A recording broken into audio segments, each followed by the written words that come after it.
A divindade de Jesus, o Verbo revelado ao mundo.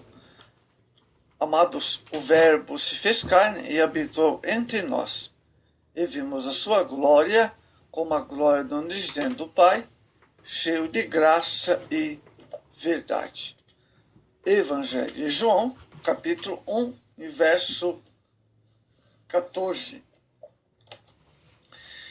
Amados, o Evangelho de João inicia fazendo uma significativa alusão à eternidade do Verbo que é Jesus. Jesus, o Verbo pré-existente. A palavra eternidade aparece no Antigo Testamento em Isaías 57:15 como designação de habitação do Altíssimo. Isso pode ser traduzido em seguinte maneira: os seus dias não podem ser contados, ele é eterno. Em João 8:56, o próprio Jesus mostra aos fariseus que seus dias não podem ser contados nos parâmetros da limitação humana. Primeira coisa importante, Jesus estava no princípio da criação. A palavra hebraica utilizada estritamente com relação à atividade divina é bara, que significa criar do nada. Ao revelar que Jesus estava no princípio da criação, Jesus também revela sua majestade como Criador. Isaías 40, verso 6. Mostra que Jesus estava junto ao Pai na criação. O profeta Isaías atribui à pessoa de Cristo o título de Pai da eternidade. Isaías 9, 6. Amados, o Evangelho de João 1, verso 1, faz 3 afirmações sobre o Verbo, que são apresentadas pela forma verbal. Era e estava. A versão inglesa Today's English Version parafraseia assim: desde o princípio, quando Deus era, o Verbo também era. Onde Deus estava, o Verbo estava com ele. E o que era, o Verbo era também. No início, a primeira parte do texto afirma a eternidade, a proximidade e a identidade do Verbo com Deus. O verso 2 repete a solene ênfase das declarações centrais do verso 1, como se estivessem para ser assimiladas com fundamento numa simples afirmação, como no princípio. Sugere não só o começo da história do Evangelho, Marcos 1, verso 1, mas da própria criação do mundo. Gênesis 1 e o verso 1. A consequência é que o Verbo sempre foi uma realidade antes mesmo do tempo que tivesse começado. Isso quer dizer que, por natureza eterna, Deus não é mudo, mas antes é um Deus capaz de falar. Ele é comunicável, diferentemente dos ídolos que são mudos. Deus sempre teve uma palavra, graças a Deus. Segundo ponto, ele é a imagem de Deus invisível. A Bíblia afirma que ninguém viu a Deus. João 1,18. A imagem de Deus manifestada na pessoa humana de Cristo era seu caráter benigno de eterno amor.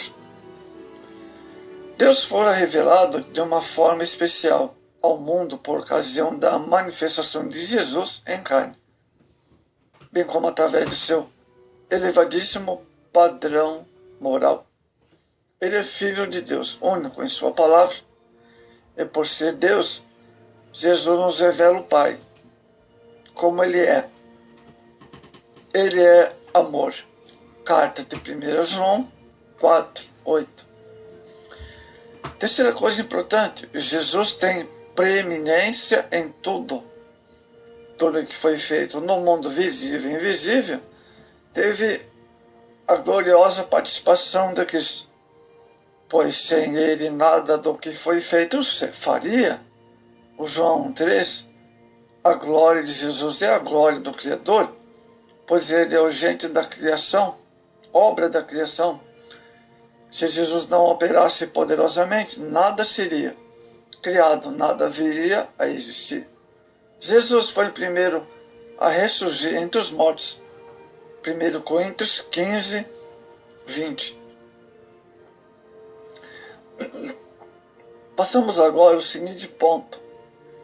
Jesus, a luz que resplandece nas trevas. Muito bem. As trevas mencionadas por João, sem dúvida, as filosofias mundanas produzidas por mentes humanas aniquiladas pelo pecado. Em decorrência disto, foi caracterizada por uma profunda inimizade com Deus. Mas Jesus se manifestou ao mundo porque as trevas pudessem esclarecer as mentes dos homens com a verdade e libertá-la das trevas da ignorância. 2 Coríntios 4:4. O mundo está em trevas. Após a realidade do pecado, na história da humanidade, toda a raça vive afastada de seu Criador. Ninguém tem conhecimento de Deus. Não há quem o busque. Mas Jesus deixou sua glória junto ao Pai e veio ao mundo para que sua luz iluminasse as trevas, dissipando-as. Carta de 1 João 2:8.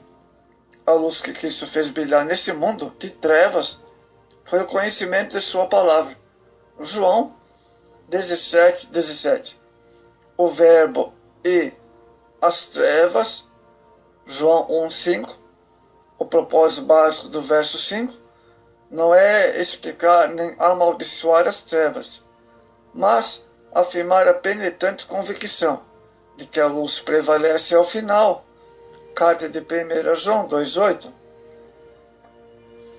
Isso foi verdade na criação quando as trevas saíram de diante das palavras. Haja luz. Gênesis 1:3. Foi verdade em Cristo que, embora rejeitado por muitos, chegou a ser a luz do mundo. João 8:12. É verdade a igreja cujo testemunho não pode ser extinto pela perseguição, mas claramente as trevas existirão enquanto os homens preferirem o mal. Evangelho de João 3:19 ao 21. É como elas coexistem com a luz. É necessário que se tome uma decisão por uma ou pela outra. O resultado, porém, da luta jamais esteve em questão, ficando sempre claro que as trevas não dominarão a luz. A citação é mesma em Gênesis 1:5, do princípio. Antes que Deus proferisse sua palavra criadora, havia trevas sobre a face do abismo.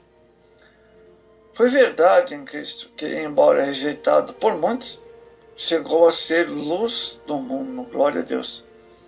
Cristo é a verdadeira luz que veio ao mundo. Olha só. Segundo ponto sobre que a luz resplandece nas trevas. A profecia de Isaías 9:2, para o homem que vive perdido na escuridão do pecado, as coisas lhe parecem ser um círculo vicioso. Mas Jesus faz brilhar sua luz e mostra o verdadeiro caminho que o ser humano precisa tomar para escapar desse mal, que é o afastamento de seu Criador.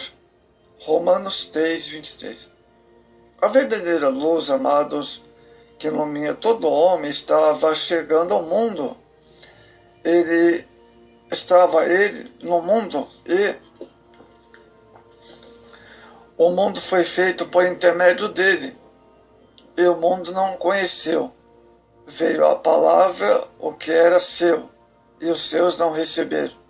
Mas todos quantos receberam, aos que creem no seu nome, deu-lhe poder se tornarem filhos de Deus, os quais não nasceram da carne, nem da vontade da carne, nem da vontade do varão, mas de Deus.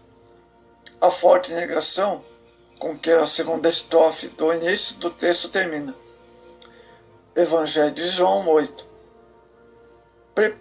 prepara para a igualmente forte afirmação de que a terceira pessoa começa.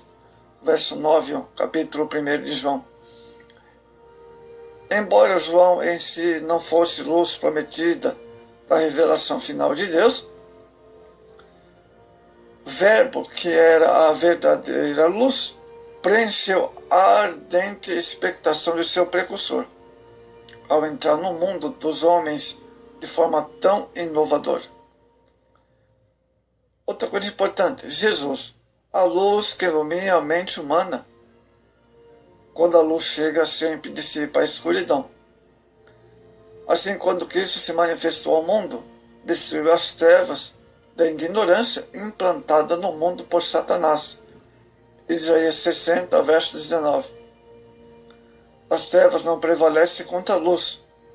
Trevas significa aquilo que envergonha, que macula e alivia. Avilta, certo? Não é alivia, avilta. Carta de 1 Coríntios 1, verso 20 ao 21. Jesus é a solução para o mundo em crise. A maior de todas as crises que o mundo enfrenta reside na esfera espiritual, ou seja, é o afastamento total de Deus. Partindo daí, encontramos diversas manifestações dessa crise, que reflete na vida pública, social, familiar, até mesmo na vida religiosa. Romanos 3,19. Jesus é a solução para a família. Nesses últimos tempos, não existe algo mais propício aos ataques de Satanás do que a família. Isso porque, se destruir a família, a célula mãe da sociedade, todas as demais instituições irão ruir. João 10,10. Para esse mal que tem assolado o ser humano, não tem solução fora da pessoa poderosa de Cristo. O que é preciso fazer é recorrer a Cristo e levá-lo para dentro da própria família.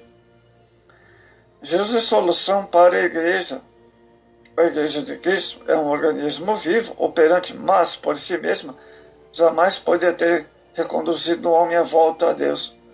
Porém, da parte do Senhor nos é dada a garantia, pela sua palavra, que o poder do alto, pela virtude do Espírito Santo, nos capacita para esta grande obra da proclamação da salvação, na pessoa de Jesus. Jesus é a solução para as nações. Não obstante Jesus ter operado milagres, prodígios, infelizmente o mundo não reconhece como Messias. Ensinou sua doutrina celestial, revestida de autoridade tal que suas próprias autoridades religiosas o admiravam. Amados, para a conclusão, segundo o profeta Isaías, o Messias não teria riqueza terrestre nem atrativos. Isaías 53, 2. Deus sempre contempla mais o caráter, santidade e obediência da pessoa, e não necessariamente a sua condição social terrestre. Lucas 22, 24. A missão de Jesus envolvia muita dor, sofrimento e pesar, por causa dos pecados da humanidade. Semelhantemente, todos seguirem a Cristo provavelmente terão sofrimentos de algum modo. 2 Coríntios 11, 23. Jesus se fez carne por intermédio de Cristo, que Deus Pai criou o mundo e sustenta. Desse modo, Ele é herdeiro de tudo e nós somos participantes da sua herança. Ele é criador de tudo e nós integrantes de sua criação espiritual. Ele é o resplendor de Deus e havemos de participar da riqueza de sua glória. Ele é o sustentador de todas as coisas e nele seremos sustentados sempre.